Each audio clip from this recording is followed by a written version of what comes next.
This is the history between the Dutch, the English, and the Africans. First, South Africa was colonized by the Dutch East India Company in the 1600s, which they soon named the Cape Colony. Then, the Dutch farmers were known as the Boers, or in some cases, the Afrikaners. Then, the British imperialized the Dutch during the Napoleonic War. After this, the British decided to impose the English language. Then, the British decided to tell the Boers that they had to abide to the laws they implemented. They didn't like this, and the Boers started to migrate to other parts of South Africa, such as the Transvaal and the Orange Free State. While this was occurring, the Southern Africans were fighting from the late 1700s to the early 1800s.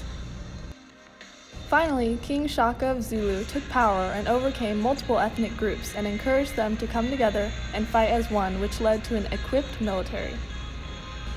Due to his brutal and cruel actions, he was assassinated in 1828, and the groups went back to fighting against each other. While they were unfit to fight due to their chaotic mess, the British decided to colonize, thus making it easier for them.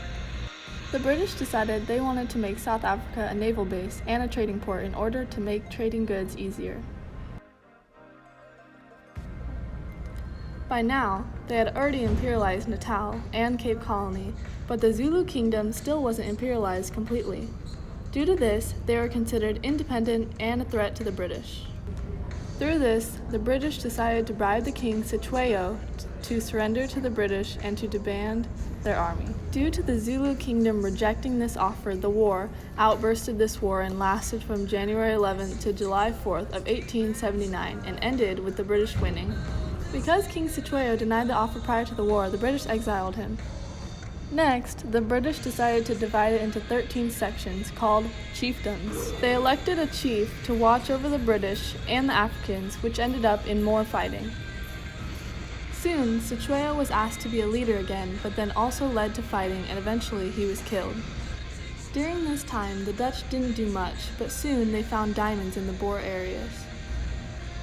The British and the Boers started a war due to the fight of wanting the riches such as gold and diamonds in 1899, which was known as the Boer War. By mid-June 1900, British forces had captured most major Boer cities and formally annexed their territories, but the Boers launched a guerrilla war that frustrated the British occupiers. In 1901 and 1902, the British lit fire to many colonies and took the Boer women and children and placed them in concentration camps. Sadly, they killed more than 25,000 women and children. This war was won by the British in 1902. Many Africans and Boers lost their lives during this time, as well as lost their freedom and independence. Those who didn't die became slaves and miners, where they were treated badly and often starved. The British and other Europeans settled in South Africa, which created a separation gap between the rich and the poor. Though the Africans didn't gain much during this time, the Boers sought for self-government. They worked hard to set up schools and policies in cities to fight for freedom. This leads to the Boers learning ways to increase transportation and trades. Imperialism ended soon after this, around 1902 and 1903. Then, 40 years later, apartheid took place, where it was a system of institutionalized racial segregation that existed in South Africa from 1948 to April 27, 1994. It is essentially a system of segregation or discrimination on grounds of race. It came to an end through negotiations between 1990 and 1993, and through unilateral steps by the de Klerk government. Nelson Mandela ended apartheid as he was a non-violence, anti-apartheid activist, politician, and philanthropist who became South Africa's first black president from 1994 to 1999. Nelson Mandela was the president of South Africa in 1994 and decided to take action to end this because he was strongly against it. He succeeded and now is known as the father of South Africa.